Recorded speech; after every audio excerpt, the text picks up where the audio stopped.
കർത്താവിനാൽ അനുഗ്രഹിക്കപ്പെട്ടവരെ, മലങ്കര കാത്തലിക് TV-യുടെ സന്തോഷത്തിൻ്റെ സദ്വാർത്ത എന്ന പ്രോഗ്രാമിൻ്റെ പുതിയ എപ്പിസോഡിലേക്ക് സ്നേഹ സ്വാഗതം. ഡിസംബർ 31 ഞായറാഴ്ചയുടെ സുവിശേഷ ഭാഗം നമ്മൾ ധ്യാനിക്കുകയാണ്. എൽദാ തിരുനാളിന് ശേഷം, നമ്മുടെ കർത്താവിൻ്റെ ജനന തിരുനാളിന് ശേഷം ഒന്നാമത്തെ ഞായറാഴ്ചയാണ് ഈ വർഷം ഡിസംബർ മാസം 31. അതോടൊപ്പം നമുക്കറിയാം, ആണ്ടുവട്ടത്തിൻ്റെ അവസാന ദിവസമാണ് ഡിസംബർ 31.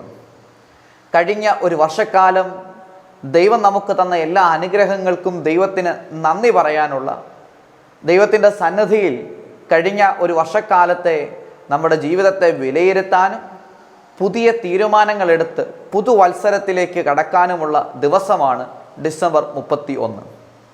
എൽദാ തിരുനാളിന് ശേഷമുള്ള ആദ്യത്തെ ഈ ഞായറാഴ്ച ലൂക്കാ സുവിശേഷകൻ്റെ സുവിശേഷം 2-ാം അധ്യായം 41 മുതൽ 52 വരെയുള്ള തിരുവചന ഭാഗങ്ങളാണ്, സുവിശേഷ ഭാഗമാണ് നാം ഇന്ന് ധ്യാനിക്കുന്നത്.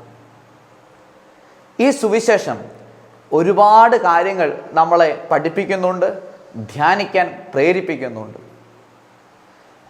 ആണ്ടുവട്ടത്തിൻ്റെ യേശുവിൻ്റെ മാതാപിതാക്കൾ ആണ്ടുതോറും പെസഹ തിരുനാളിന് ജെറുസലേമിൽ പോയിരുന്നു എന്ന് പറഞ്ഞ് ഈ സുവിശേഷ ഭാഗം ആരംഭിക്കുകയാണ്. ജെറുസലേമിന് ഏകദേശം 20 മൈൽ ചുറ്റളവിലുള്ള എല്ലാവരും, പ്രത്യേകിച്ച് പുരുഷന്മാർ, ആണ്ടുവട്ടമുള്ള പെസഹ തിരുനാളിന് ജെറുസലേം ദേവാലയത്തിലെത്തി ബലികൾ അർപ്പിക്കുക, പ്രാർത്ഥനകളിൽ സംബന്ധിക്കുക എന്നിങ്ങനെ ഒരു നിയമമുണ്ടായിരുന്നു. ഈ 20 മൈലിന് ദൂരം കൂടുതലുള്ളവർ അവരുടെ സൗകര്യാർത്ഥം അവരുടെ ആയുസ്സിൽ ഒരിക്കലെങ്കിലും ജെറുസലേമിലെത്തി ഈ ബലികളിൽ, പെസഹ തിരുനാളിൽ സംബന്ധിക്കുക എന്നത് യഹൂദരെ സംബന്ധിച്ചിടത്തോളം ഏറ്റവും പ്രാധാന്യമുള്ളതാണ്. എന്നാൽ നസ്രത്ത് എന്ന പട്ടണത്തിൽ വസിക്കുന്ന ജോസഫും കുടുംബവും, നസ്രത്തിലെ തിരുക്കുടുംബം ഏകദേശം 60 മൈൽ 80 മൈൽ ദൂരം സഞ്ചരിച്ചാണ് ആണ്ടുതോറും ഈ പെസഹ തിരുനാളിന് ജെറുസലേമിലെത്തുക. 2 ആഴ്ചക്കാലത്തെ യാത്ര, ഒരാഴ്ചക്കാലം ജെറുസലേമിൽ തങ്ങുക. ഇപ്രകാരം വലിയ സാമ്പത്തികവും സമയവും നഷ്ടപ്പെടുന്ന ഒരു കാര്യം ഈ തിരുക്കുടുംബം ഏറ്റെടുക്കുക ദൈവിക കാര്യങ്ങളോടുള്ള ആ കുടുംബത്തിൻ്റെ പ്രതിപത്തിയാണ് കാണിക്കുക. ആണ്ടുതോറും പെസഹ തിരുനാളിന് അവർ പോയിരുന്നു. ഈ പെസഹ തിരുനാളിന് പോയിരുന്നു എന്ന് പറയുമ്പോൾ, പെസഹ തിരുനാളും പുളിപ്പില്ലാത്ത അപ്പത്തിൻ്റെ തിരുനാളും യഹൂദർ ആചരിച്ചിരുന്നത് ഒരുമിച്ചാണ്. പെസഹ തിരുനാളിൽ കുഞ്ഞാടിനെ കൊല്ലുകയും ആ കുഞ്ഞാടിൻ്റെ രക്തം വാതിൽപ്പടികളിൽ ഒഴിക്കുകയും ചെയ്യുക, ഈജിപ്തിൻ്റെ അടിമത്തത്തിൽ നിന്ന്, സംഹാരദൂതനിൽ നിന്ന് രക്ഷപ്പെടാൻ വേണ്ടി കുഞ്ഞാടിനെ കൊന്ന് ആ രക്തം കട്ടിളപ്പടികളിൽ തളിച്ചതിനെ ഓർമ്മിപ്പിക്കുകയാണ്. പുളിപ്പില്ലാത്ത അപ്പത്തിൻ്റെ തിരുനാൾ ആചരിക്കുന്നത് ഈ ഈജിപ്തിൻ്റെ അടിമത്തത്തിൽ നിന്ന് പുറപ്പെടാൻ വേണ്ടി 7 ദിവസത്തോളം പുളിപ്പില്ലാത്ത അപ്പം ഭക്ഷിച്ച് അവർ തയ്യാറെടുത്തു. ഇപ്രകാരം പുളിപ്പില്ലാത്ത അപ്പം ഭക്ഷിച്ച് തയ്യാറെടുത്തതിനെ സൂചിപ്പിക്കാൻ വേണ്ടി പെസഹ തിരുനാളിന് ശേഷം 7 ദിവസത്തോളം ഈ പുളിപ്പില്ലാത്ത അപ്പത്തിൻ്റെ തിരുനാളും ആചരിച്ചിരുന്നു. ഇങ്ങനെ ഇത് രണ്ടും യേശുവിൻ്റെ കാലത്ത്, യേശുവിൻ്റെ ജനന സമയത്ത് AD 1-ാം നൂറ്റാണ്ടിൻ്റെ ആരംഭകാലത്ത് പെസഹ തിരുനാളും പുളിപ്പില്ലാത്ത അപ്പത്തിൻ്റെ തിരുനാളും ഒരുമിച്ച് ആചരിക്കുകയാണ്. അപ്പോൾ പെസഹ തിരുനാളിന് വരുന്നവർ 7 ദിവസത്തോളം ജെറുസലേമിൽ താമസിച്ച് പുളിപ്പില്ലാത്ത അപ്പത്തിൻ്റെ തിരുനാളും ആചരിച്ചതിന് ശേഷമാണ് ജെറുസലേമിൽ നിന്ന് മടങ്ങുക. ഇപ്രകാരം ജോസഫും മറിയവും യേശുവും അടങ്ങുന്ന നസ്രത്തിലെ കുടുംബം, നസ്രത്തിലെ തിരുക്കുടുംബം യഹൂദ നിയമം, അവർ ആചരിച്ച് വന്നിരുന്ന യഹൂദന്മാരുടെ നിയമം അക്ഷരശ അനുസരിച്ചിരുന്നു. ആണ്ടുതോറും തങ്ങളുടെ നഷ്ടം വകവയ്ക്കാതെ, കണക്കിലെടുക്കാതെ അവർ പെസഹ തിരുനാളിന്, പുളിപ്പില്ലാത്ത അപ്പത്തിൻ്റെ തിരുനാളിന് ജെറുസലേം ദേവാലയത്തിലേക്ക് പോയിരുന്നു എന്ന് പറഞ്ഞുകൊണ്ട് ഈ വേദഭാഗം ആരംഭിക്കുകയാണ്. യേശുവിന് 12 വയസ്സായപ്പോൾ പതിവനുസരിച്ച് അവർ ജെറുസലേമിലേക്ക് തിരുനാളിന് പോയി എന്നാണ് 2-ാമത്തെ വാക്യം. 8-ാം ദിവസം യേശുവിനെ ദേവാലയത്തിൽ കാഴ്ചവെക്കുകയും മോശയുടെ നിയമം അനുസരിച്ച് ശുദ്ധീകരണത്തിനുള്ള നിയമങ്ങൾ പൂർത്തിയാക്കുകയും കടിഞ്ഞൂൽ പുത്രന്മാരെയൊക്കെ കർത്താവിൻ്റെ പരിശുദ്ധനെന്ന് വിളിക്കപ്പെടാൻ വേണ്ടി ഒരു ജോഡി ചെങ്ങാലിയെയും 2 പ്രാവിൻ കുഞ്ഞുങ്ങളെയും ബലിയർപ്പിക്കണമെന്ന നിയമം അവർ പാലിക്കുകയുണ്ടായി. ഇപ്രകാരം 8-ാം ദിവസം യേശുവിനെ ദേവാലയത്തിൽ കാഴ്ചവെച്ചപ്പോൾ ശിമയോനും അന്നായും യേശുവിനെ കാണുകയും ശിശുവിനെ കയ്യിലെടുത്ത് പരിശുദ്ധാത്മാവിനാൽ പ്രചോദിതനായി പ്രവചിക്കുകയും ചെയ്യുന്നത് ലൂക്കാസ് സുവിശേഷം 25-ാം വാക്യം മുതൽ 39 വരെയുള്ള വാക്യങ്ങൾ നമ്മൾ കാണുന്നുണ്ട്. ഇപ്രകാരം 8-ാം ദിവസത്തിന് ശേഷം, യേശുവിൻ്റെ ജനനത്തിന് 8 ദിവസങ്ങൾക്ക് ശേഷം വലിയൊരു വിടവ്, 12 വയസ്സ് വരെയുള്ള കാലത്തെപ്പറ്റി സുവിശേഷകന്മാർ ഒന്നും തന്നെ രേഖപ്പെടുത്തുന്നില്ല. ഒരു വലിയ വിടവ്, ഇതധികം ചർച്ച ചെയ്യപ്പെടാത്ത കാര്യമാണ്. അനേകം അപ്പസ്തോലിക ഗ്രന്ഥങ്ങളിൽ സുവിശേഷങ്ങൾ രേഖപ്പെടുത്താത്തതായ യേശുവിൻ്റെ ബാല്യകാല സംഭവങ്ങൾ പറയുന്നുണ്ട്. ചില കഥകളൊക്കെ പ്രചരിക്കുന്നുണ്ട്. ആ കഥകളൊന്നും തന്നെ തൻ്റെ സുവിശേഷത്തിൽ രേഖപ്പെടുത്തിയിട്ടില്ല. 12-ാം വയസ്സായപ്പോൾ യേശുവിനെ ദേവാലയത്തിൽ പോയ കാര്യം പറയുകയാണ്. പ്രകാരം 12-ാം വയസ്സ് എന്ന് പറയുന്നത് യഹൂദ ബാലന്മാരെ സംബന്ധിച്ചിടത്തോളം പ്രധാനപ്പെട്ട ഒരു ഘട്ടം കഴിഞ്ഞ് പുതിയൊരു ജീവിതത്തിൻ്റെ ദിശയിലേക്ക് കടക്കുകയാണ്. യഹൂദ ബാലന്മാരെ സംബന്ധിച്ചിടത്തോളം 13-ാം വയസ്സിലാണ് നിയമ പഠനം ആരംഭിക്കുക. ദൈവവചനം ആധികാരികമായി പഠിച്ചു തുടങ്ങുക. മിസ്പ എന്ന് പറയുന്ന ആചാരത്തോടുകൂടി, വലിയ ആഘോഷമായ ആചാരത്തോടുകൂടി 13-ാം വയസ്സിൽ യഹൂദ ബാലന്മാർ നിയമങ്ങൾ പഠിച്ചു തുടങ്ങും.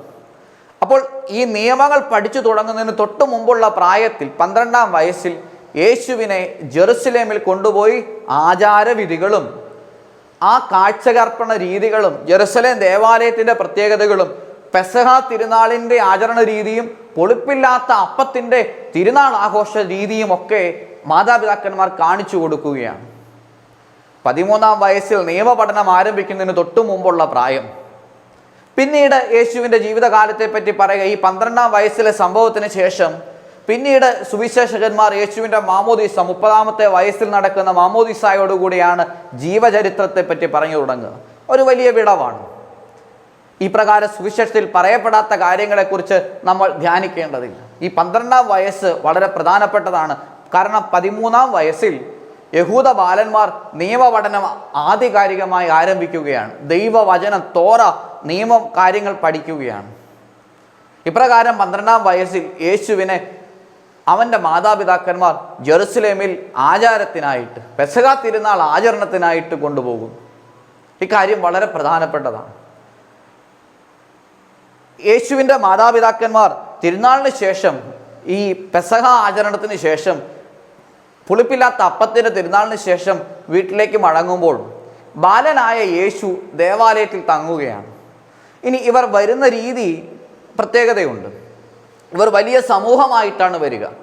പക്ഷേ ഒരു കുടുംബം, ആ കുടുംബത്തിൻ്റെ അയൽപക്കങ്ങൾ, ബന്ധുമിത്രാദികൾ, ഒരു ഗ്രാമം മുഴുവനായി, അല്ലെങ്കിൽ അയൽ ഗ്രാമങ്ങൾ ഒരുമിച്ച് ചേർന്ന്, ദൂരമനുസരിച്ച് അയൽ ഗ്രാമങ്ങൾ ഒരുമിച്ച് ചേർന്ന് വലിയൊരു സമൂഹമായിട്ടാണ് ജെറുസലേമിലേക്ക് വരിക. ഒരു തീർത്ഥയാത്ര പോലെ.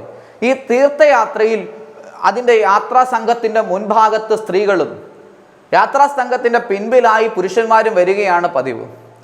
ഒരു കുടുംബം, ബന്ധുമിത്രാദികൾ, അയൽപക്കക്കാർ, ഒരു ദേശം മുഴുവൻ ഇപ്രകാരം വരുമ്പോൾ സ്വാഭാവികമായും മക്കൾ, പ്രത്യേകിച്ച് 12 വയസ്സ് പ്രായമുള്ള ബാലന്മാരും ബാലികമാരും ഒക്കെ ഈ ബന്ധുമിത്രാദികളുടെയോ അയൽപക്കക്കാരുടെയൊക്കെ കൂടെ യാത്ര ചെയ്യുക സ്വാഭാവികമാണ്. ആയതുകൊണ്ട് തന്നെ മാതാവും മറിയവും ജോസഫും മറിയം വിചാരിച്ചു യേശു പിതാവായ ജോസഫിൻ്റെ കൂടെ ഉണ്ടാകും. ജോസഫ് വിചാരിച്ചു യേശു മാതാവായ മറിയത്തോടു കൂടെ ഉണ്ടാകും. എന്നാൽ ഇവർ ഒരു ദിവസത്തെ യാത്ര പിന്നിട്ട് യാത്രാക്ഷീണം മാറ്റാനോ ഭക്ഷണത്തിനായിട്ടോ ഒക്കെ ഒരുമിച്ച് വന്നപ്പോൾ തിരിച്ചറിയുകയാണ് യേശു തങ്ങളുടെ കൂടെ ഇല്ല എന്ന്. 3 ദിവസത്തെ അന്വേഷണത്തിന് ശേഷം അവർ തിരികെ ജെറുസലേം ദേവാലയത്തിലെത്തുമ്പോൾ, ഒരു ദിവസത്തെ അങ്ങോട്ട് യാത്ര ചെയ്തത് 3 ദിവസം അവർ ജെറുസലേമിൽ അന്വേഷിക്കുകയാണ്. ജെറുസലേം ദേവാലയത്തിൽ കച്ചവട സ്ഥലങ്ങളുണ്ട്, ജെറുസലേം ദേവാലയത്തിൽ ബലിയർപ്പിക്കുന്ന ഇടങ്ങളുണ്ട്, ജെറുസലേം ദേവാലയത്തിൽ വിജാതിയർക്ക് വേണ്ടി പ്രത്യേക സ്ഥലങ്ങളുണ്ട്, ജെറുസലേം ദേവാലയത്തിൽ പുരോഹിതന്മാർക്കുള്ള സ്ഥാനങ്ങളുണ്ട്, ജെറുസലേം ദേവാലയത്തിന് പല കവാടങ്ങളുണ്ട്. ഇപ്രകാരം ഇത് എസെക്കിയേലിന്റെ പുസ്തകത്തിൽ നമ്മൾ വായിക്കുന്നുണ്ട്. ഇപ്രകാരം പല സ്ഥലങ്ങളിൽ അന്വേഷിച്ച് 3 ദിവസത്തെ ചന്തസ്ഥലത്ത്, കളിസ്ഥലത്ത്, ഈ നിയമഗ്രന്ഥം വായിക്കുന്ന സ്ഥലത്ത്, ബലിയർപ്പിക്കുന്ന സ്ഥലത്ത്, പുരോഹിതന്മാർക്കുള്ള സ്ഥലത്തൊക്കെ ഈ 3 ദിവസത്തെ അന്വേഷണത്തിന് ശേഷം യേശുവിനെ അവർ ഉപാധ്യന്മാരുടെ ഇടയിൽ സംസാരിച്ചു കൊണ്ടിരിക്കുന്ന രീതിയിൽ കണ്ടെത്തുകയാണ്. യേശുവിനെ കണ്ടെത്തുമ്പോൾ മറിയം യേശുവിനോട് ചോദിക്കുന്ന ചോദ്യം ഇതാണ്: നിന്റെ പിതാവും ഞാനും ഉത്കണ്ഠയോടെ നിന്നെ അന്വേഷിക്കുകയായിരുന്നു. അപ്പോൾ യേശു പറയുന്ന മറുപടി വളരെ പ്രധാനപ്പെട്ടതാണ്. അവൻ അവരോട് ചോദിച്ചു, നിങ്ങൾ എന്തിനാണ് എന്നെ അന്വേഷിക്കുന്നത്? ഞാൻ എൻ്റെ പിതാവിൻ്റെ കാര്യങ്ങളിൽ വ്യാപൃതനായിരിക്കേണ്ടത് ആണെന്ന് നിങ്ങൾ അറിയുന്നില്ലേ? മറിയം ചോദിക്കുന്നത്, ജോസഫ് എന്ന വളർത്തുപിതാവ്, നിന്റെ വളർത്തുപിതാവും ഞാനും നിന്നെ അന്വേഷിക്കുകയായിരുന്നില്ലേ? യേശു അപ്പോൾ പറയുന്ന മറുപടി, ഞാൻ എൻ്റെ സ്വർഗസ്ഥനായ പിതാവിൻ്റെ. അപ്പോൾ യേശുവിൻ്റെ ബോധ്യമാണ് സ്വർഗസ്ഥനായ പിതാവിൻ്റെ മകനാണ്, താൻ ദൈവപുത്രനാണ് എന്ന് അസന്നിഗ്ധമായി യേശു പ്രഖ്യാപിക്കുകയാണ്. ഇപ്രകാരം യേശു ദൈവപുത്രനാണെന്ന് പ്രഖ്യാപിക്കുന്നത് ലൂക്കാ സുവിശേഷങ്ങളിൽ നമ്മൾ കാണുന്നത്, ആദ്യം കാണുക മറിയത്തോടുള്ള ഗബ്രിയേലിൻ്റെ വാക്കുകളിലാണ്. ലൂക്കാ സുവിശേഷകന്റെ സുവിശേഷം 1-ാം അധ്യായം 35-ാം വാക്യത്തിൽ ഗബ്രിയേൽ ദൂതൻ മറിയത്തോട് പറഞ്ഞു, നിന്നിൽ നിന്ന് ജനിക്കുന്നവൻ ദൈവപുത്രൻ എന്ന് വിളിക്കപ്പെടും. രണ്ടാമതായി നമ്മൾ കാണുക, ഇവിടെ ഈ ദേവാലയത്തിൽ വെച്ച് യേശുവിനെ കണ്ടുമുട്ടുമ്പോൾ യേശു മറിയത്തോട് പറയുകയാണ്, ഞാൻ എൻ്റെ പിതാവിൻ്റെ കാര്യങ്ങളിൽ വ്യാപൃതനായിരിക്കേണ്ടതാണ് എന്ന് നിങ്ങൾ അറിയുന്നില്ലേ? ഞാൻ എൻ്റെ സ്വർഗസ്ഥനായ പിതാവിൻ്റെ കാര്യങ്ങളിൽ വ്യാപൃതനായിരിക്കേണ്ടതാണെന്ന് നിങ്ങൾ അറിയുന്നില്ലേ? മൂന്നാമതായി യേശു ദൈവപുത്രനാണ് എന്ന് അവൻ്റെ മാമോദീസ സമയത്ത് സ്വർഗത്തിൽ നിന്നുള്ള അരുളപ്പാടിലൂടെയാണ് നമുക്ക് വെളിവാകുക. യേശു ദൈവപുത്രനാണ്. ഈ സുവിശേഷം നമ്മെ പഠിപ്പിക്കുന്ന വലിയ കാര്യങ്ങളുണ്ട്. പ്രത്യേകിച്ച് AD 451 കൽക്കദോനിയ സുനഹദോസിൽ പ്രഖ്യാപിക്കേണ്ടി വന്ന യേശു യഥാർത്ഥത്തിൽ ദൈവവും യേശു യഥാർത്ഥത്തിൽ മനുഷ്യനുമാണ്. ദൈവവും മനുഷ്യനുമാണ്. ഒരു വ്യക്തിയും 2 സ്വഭാവങ്ങളുമുള്ള യേശു യഥാർത്ഥ ദൈവവും മനുഷ്യനുമാണ് എന്ന് അസന്നിഗ്ധമായി കൽക്കദോനിയ സുനഹദോസ് പ്രഖ്യാപിച്ചതിൻ്റെ വേദഭാഗം, അടിസ്ഥാനപരമായ വേദഭാഗം നമ്മൾ ഈ ലൂക്കാ സുവിശേഷൻ്റെ സുവിശേഷം 2-ാം അധ്യായം 41 മുതൽ 52 വരെയുള്ള തിരുവചന ഭാഗത്ത് കാണുകയാണ്. യേശു ജ്ഞാനത്തിൽ വളർന്നു, യേശു ശരീരത്തിൽ വളർന്നു, പ്രായത്തിൽ വളർന്നു. 12 വയസ്സുവരെ അവൻ വളർന്നു. 12 വയസ്സായ ഒരു ബാലനെ കുറിച്ചാണ് പറയുക. ഇത് 12 വയസ്സായി വളരുക എന്നത് മാനുഷികമായ വളർച്ചയാണ്. അവൻ ജ്ഞാനത്തിൽ വളരുന്നു. ജ്ഞാനത്തിൽ വളരുക എന്നതും മാനുഷികമായ കാര്യമാണ്. കാരണം ദൈവം സർവജ്ഞാനിയാണ്. അവൻ ദൈവത്തിൻ്റെയും മനുഷ്യരുടെയും പ്രീതിയിൽ വളർന്നു വന്നു. ഇപ്രകാരം യേശു മനുഷ്യനാണെന്നും യേശു ദൈവമാണെന്നും അസന്നിഗ്ധമായി പ്രഖ്യാപിക്കുന്ന വേദഭാഗമാണ് ലൂക്കാ സുവിശേഷകന്റെ സുവിശേഷം 2-ാം അധ്യായം 41 മുതൽ 52 വരെയുള്ള തിരുവചന ഭാഗങ്ങൾ. പ്രിയമുള്ളവരെ, ഇന്നത്തെ ഈ സുവിശേഷം പല പഴയ നിയമ ഗ്രന്ഥങ്ങളുമായും താരതമ്യ പഠനം നടത്താൻ പറ്റുന്നതാണ്. പ്രത്യേകിച്ച് പെസഹ തിരുനാളിനെ കുറിച്ചുള്ള കൃത്യമായ ആചാരവിധികൾ പറയുന്ന പുറപ്പാട് പുസ്തകം 12-ാം അധ്യായം, പുളിപ്പില്ലാത്ത അപ്പത്തിൻ്റെ തിരുനാളിനെ കുറിച്ച് പറയുന്ന പുറപ്പാട് പുസ്തകത്തിൻ്റെ ഭാഗങ്ങൾ, ബാലനായ യേശുവിനെ ഇപ്രകാരം ദേവാലയത്തിൽ കണ്ടെത്തുമ്പോൾ സാമുവേലിൻ്റെ പുസ്തകം 1, 2, 3 അധ്യായങ്ങൾ ഇപ്രകാരം നമുക്ക് താരതമ്യപ്പെടുത്തി പഠിക്കാവുന്നതാണ്. സാമുവേലിൻ്റെ പുസ്തകം 1, 2, 3 അധ്യായങ്ങളിൽ ഹന്ന, ബാലനായ സാമുവേലിൻ്റെ അമ്മ ഹന്ന പ്രവാചകയുടെ, ഹന്ന എന്ന വ്യക്തിയുടെ സ്തോത്രഗീതം മറിയത്തിൻ്റെ സ്തോത്രഗീതത്തോട് ഏകദേശം സമാനമായ ഒരു സ്തോത്രഗീതമാണ്. ഒപ്പം തന്നെ ഈ ഹന്നായും ഏൽക്കാനായും, സാമുവേലിൻ്റെ മാതാപിതാക്കന്മാരായ ഹന്നായും ഏൽക്കാനായും ആണ്ടുതോറും ജെറുസലേമിലേക്ക് തീർത്ഥയാത്ര പോയിരുന്നു. ബാലനായ സാമുവേലിനെ കണ്ടിരുന്നു. ഈ ബാലനായ സാമുവേലിനെ ദേവാലയത്തിൽ കാഴ്ചവെച്ചതിന് ശേഷം ദേവാലയമായിരുന്നു, ജെറുസലേം ദേവാലയവും സമാഗമ കൂടാരത്തിൻ്റെ സാമീപ്യവുമായിരുന്നു അവൻ്റെ വാസസ്ഥലം. ഈ സമാഗമ കൂടാരത്തിൻ്റെ ജെറുസലേം ദേവാലയത്തിലെ വാഗ്ദാന പേടകത്തിൻ്റെ സമീപത്ത് വസിച്ചുകൊണ്ടിരിക്കുമ്പോഴാണ് അവന്, സാമുവേൽ എന്ന ബാലന്, ദൈവത്തിൻ്റെ വിളിയും അരുളപ്പാടും ലഭിക്കുക. ഇപ്രകാരം ബാലനായ സാമുവേൽ ദേവാലയത്തിലായിരുന്നു. ഈ താരതമ്യ പഠനം ഈ ലൂക്കാ സുവിശേഷന്റെ സുവിശേഷം 2-ാം അധ്യായം 41 മുതൽ 52 വരെയുള്ള വചനഭാഗത്തോട് ചിന്തിക്കുമ്പോൾ ഏറെ പ്രാധാന്യമുള്ളതാണെന്ന് കാണും. സാമുവേൽ പ്രവാചകന്റെ ഹന്ന എൽക്കാന ദമ്പതികൾ ആണ്ടുതോറും ജെറുസലേം ദേവാലയത്തിലേക്ക് പോയിരുന്നത് പോലെ പരിശുദ്ധ മറിയവും വിശുദ്ധനായ യൗസേപ്പും ആണ്ടുതോറും ജെറുസലേമിലേക്ക് തീർത്ഥയാത്ര പോവുകയാണ്. ബാലനായ സാമുവേൽ എപ്രകാരം ദേവാലയത്തിലായിരുന്നു, അതുപോലെ ബാലനായ യേശു ദൈവിക കാര്യങ്ങളിൽ വ്യാപൃതനാവുകയാണ്. ഈ സുവിശേഷം വീണ്ടും പറയുകയാണ്, അവൻ പറഞ്ഞതൊന്നും അവർ ഗ്രഹിച്ചില്ല. അവൻ പറഞ്ഞത് എന്തെന്ന് മാതാപിതാക്കന്മാർക്ക് മനസ്സിലായില്ല, ഗ്രഹിച്ചില്ല. ഇപ്രകാരം അതിനടുത്ത വാക്യം ഇത് പറയുകയാണ്, പിന്നെ അവൻ അവരോടൊപ്പം പുറപ്പെട്ട് നസ്രത്തിൽ അവർക്ക് വിധേയനായി ജീവിച്ചു. പലരും പറയാറുണ്ട്, ഈ സുവിശേഷത്തിൽ യേശു മറിയത്തോട് ചോദിക്കുന്ന ചോദ്യം, നിങ്ങൾ എന്തിനാണ് എന്നെ അന്വേഷിച്ചത്? ഞാൻ എൻ്റെ പിതാവിൻ്റെ കാര്യങ്ങളിൽ വ്യാപൃതനാവേണ്ടതല്ലയോ എന്ന ചോദ്യം മാതാപിതാക്കന്മാരെ നിരാകരിക്കുന്നതിന് തുല്യമായി പലരും വ്യാഖ്യാനിക്കാറുണ്ട്. എന്നാൽ അതല്ല, അവൻ അവർക്ക് വിധേയനായി ജീവിക്കുകയാണ്. മാതാപിതാക്കന്മാർക്ക് വിധേയപ്പെട്ട് ജീവിക്കുന്ന യേശു എന്ന മകൻ, താൻ പറയുന്ന കാര്യങ്ങൾ ഗ്രഹിക്കാത്ത മാതാപിതാക്കന്മാർക്ക് ഒരു പക്ഷേ ജനറേഷൻ ഗ്യാപ്പ് എന്ന് പറയുന്നത് ഈ കാലത്തെ ഒരു ചർച്ചാ വിഷയമാണ്. അത് ചിലപ്പോഴൊക്കെ 10 വർഷം എന്ന് പറയാറുണ്ട്, ജനറേഷൻ ഗ്യാപ്പ് 5 വർഷം എന്ന് പറയാറുണ്ട്. ഇപ്പോൾ ഓരോ വർഷവും ജനറേഷൻ ഗ്യാപ്പാണ്.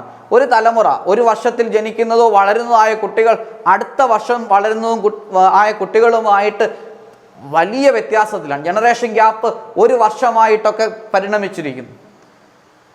മുതിർന്നവർ പറയുന്നത്, അല്ലെങ്കിൽ ചെറുപ്പക്കാർ പറയുന്നത് മുതിർന്നവർക്ക് മനസ്സിലാകാൻ പറ്റാത്തവണ്ണം ശാസ്ത്ര സാങ്കേതിക ഭാഷയിലുള്ള വ്യത്യാസമുണ്ട്. എങ്കിലും മാതാപിതാക്കന്മാർക്ക് വിധേയനായി ജീവിക്കുന്ന ഒരു ബാലനെ സുവിശേഷം എന്ന് പറഞ്ഞു വെക്കുകയാണ്. ഈ സുവിശേഷം അവസാനിപ്പിക്കുന്നത് ഇപ്രകാരമാണ്: യേശു ജ്ഞാനത്തിലും പ്രായത്തിലും ദൈവത്തിൻ്റെയും മനുഷ്യരുടെയും പ്രീതിയിലും വളർന്നു വന്നു. പൂർണ്ണ മനുഷ്യനും പൂർണ്ണ ദൈവവുമായ യേശു ജ്ഞാനത്തിൽ വളരുന്നു, പ്രായത്തിൽ വളരുന്നു, ദൈവത്തിൻ്റെയും മനുഷ്യരുടെയും പ്രീതിയിൽ വളർന്നു വരുന്നു. അവൻ ദൈവമാണ്, അവൻ സർവജ്ഞാനിയാണ്, സർവശക്തനാണ്. അവൻ മനുഷ്യനാണെങ്കിൽ മാനുഷികമായ വളർച്ചയും ആവശ്യമാണ്. പ്രിയപ്പെട്ടവരെ, ഈ വർഷത്തെ അവസാനത്തെ ദിവസത്തിൻ്റെ സുവിശേഷ സന്ദേശം, സുവിശേഷത്തിൻ്റെ ധ്യാന വിഷയങ്ങളിലൂടെ നമ്മൾ കടക്കുകയാണ്. ഇതിലേറ്റവും പ്രധാനപ്പെട്ട വിഷയം, ഞാൻ എൻ്റെ പിതാവിൻ്റെ കാര്യങ്ങളിൽ വ്യാപൃതനാവേണ്ടതല്ലയോ എന്ന യേശുവിൻ്റെ ചോദ്യമാണ്. നിങ്ങൾ എന്തിനാണ് എന്നെ അന്വേഷിച്ചത്? ഞാനും നിന്റെ പിതാവും നിന്നെ അന്വേഷിക്കുകയായിരുന്നു എന്ന് മറിയം പറയുമ്പോൾ യേശു ചോദിക്കുകയാണ്, നിങ്ങൾ എന്തിനാണ് എന്നെ അന്വേഷിക്കുന്നത്? ഞാൻ എൻ്റെ പിതാവിൻ്റെ കാര്യങ്ങളിൽ വ്യാപൃതനായിരിക്കേണ്ടതല്ലയോ? ഈ സുവിശേഷ ഭാഗത്തിൻ്റെ കേന്ദ്ര ബിന്ദുവും ഈ ചോദ്യം തന്നെയാണ്. യേശു ദൈവപുത്രനാണ്. ആ ദൈവപുത്രനെ സ്വീകരിക്കുക എന്നത് കാലിത്തൊഴുത്തിൽ ജനിച്ചവൻ ബേത്ലഹേമിൽ അപ്പത്തിൻ്റെ ഭവനത്തിൽ ജനിച്ച് അപ്പമായി മാറാൻ വേണ്ടി കാലിത്തൊഴുത്തിൽ ജനിച്ച് കാൽവരിയിൽ മരിച്ചവൻ, 3 ആണിമേൽ മരിച്ച് 3-ാം ദിവസം ഉയർത്തെഴുന്നേറ്റവൻ യഥാർത്ഥത്തിൽ ദൈവപുത്രനാണ്. അവൻ ദൈവമായി മനുഷ്യനായി അവതരിച്ചത് നമുക്ക് വേണ്ടിയാണ്. ജ്ഞാനത്തിലും പ്രായത്തിലും ദൈവത്തിൻ്റെയും മനുഷ്യരുടെയും പ്രീതിയിൽ യേശു വളർന്നു വന്നു. ഇതിന് മാതാപിതാക്കന്മാർ ഒരുക്കുന്ന ഒരു സാഹചര്യമുണ്ട്. ആണ്ടുവട്ടം പെസഹ അനുഷ്ഠിക്കുന്ന, ആണ്ടുവട്ടം തിരുനാൾ ആചരിക്കാൻ വേണ്ടി 60-80 മൈൽ ദൂരത്തോളം നടന്ന് ജെറുസലേമിലേക്ക് പോകുന്ന മാതാപിതാക്കന്മാരുടെ ആചാരവിധികളിലുള്ള തീക്ഷ്ണത, നിഷ്ഠ, ഇതൊക്കെ ബാലനായ യേശുവിനെ ജ്ഞാനത്തിലും പ്രായത്തിലും ദൈവത്തിൻ്റെയും മനുഷ്യരുടെയും പ്രീതിയിൽ വളർന്നു വരുവാൻ ഇടയാക്കി എന്ന് നമുക്ക് തിരിച്ചറിയാം. ദൈവം നമ്മെ അനുഗ്രഹിക്കട്ടെ.